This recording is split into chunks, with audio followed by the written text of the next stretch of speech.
Hi, my name is Liv Adao coming to you live from Franklin, Tennessee, and today I'm going to be discussing the evolution of the Japanese Yotsuya Kaidan myth and what it means, specifically discussing this intersection between culture and media that I find really fascinating, the way that they directly and indirectly influence one another, and this research would not be possible without the work from my lovely mentor, Kristen Connor. So, the Yotsuya Kaidan myth, or the Ghost of Yotsuya, is a very important and quintessential Japanese ghost story. It was originally produced as a play in 1825, but there are several film adaptations. There have been several film adaptations since it was originally produced because it is just such an important story and it's very important culturally to Japan. So it features our two main characters on the right, Iemon and Oiwa, and Iemon is a masterless samurai, also known as a ronin at this time, and he is poor, not very happy in his present living situation, so he actually ends up murdering Oiwa, who is his wife, because he receives a kind of better marriage proposal from his rich neighbor, and he sees that as a way to kind of improve his social status and financial standing. So, to get his current wife out of the way to make room for this new one, he ends up murdering her. But Oiwa is actually our titular ghost of Yotsuya, and she comes back from the dead to haunt and terrorize Iemon before he eventually dies at her behest. So Iemon is not only punished by Oiwa, but he is also punished narratively because a lot of what he does is very disrespectful and dishonorable in terms of not only Oiwa, but also on a larger scale, Japanese cultural values, which say that you are meant to kind of place the good of the community over your own personal desires. And Iemon does not do that. He puts his own personal desires over the good of his community and his family, and he is thus punished for that. So, in terms of the film adaptations that we're looking at in this paper,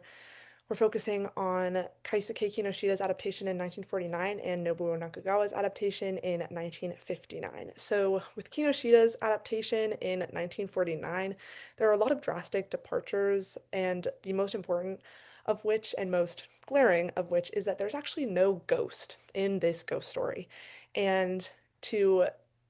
question, why is there no ghost in this ghost story? The most important answer that you will find is actually within the historical context of when this film was produced, because it was produced while Japan was under pretty strict US occupation that aimed to modernize and westernize Japan.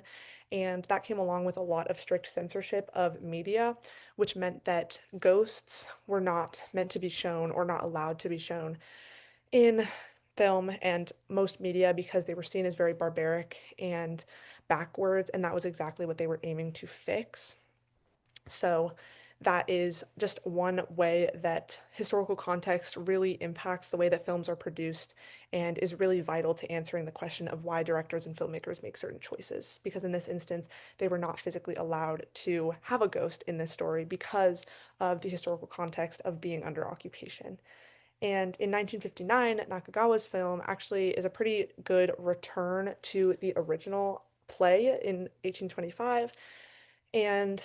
this can be seen through the fact that it has a very similar plot to the original story, but the message that it displays is a little bit different, and it can only really be understood if you look at the historical context and cultural context of Japan in the 1950s, especially late 1950s when they were out of US occupation.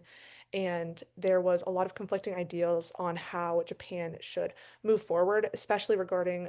becoming more modern and becoming returning back to their traditional roots, because of course they had just been under US occupation, which forced a lot of modernization in terms of their society, and especially their economy was incredibly modernized, and this was actually a very profitable thing for Japan. They became the second highest greatest economy in the world, second only to the US. And so a lot of people saw this as a very good thing, but there was also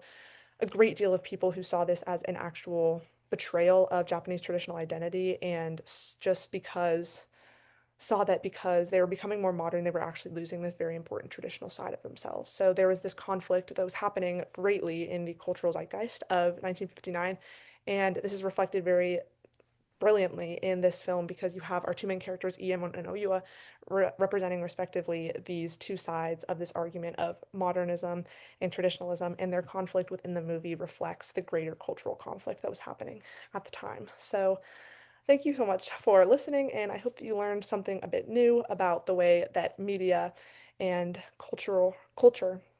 impact each other and are important to understanding one another.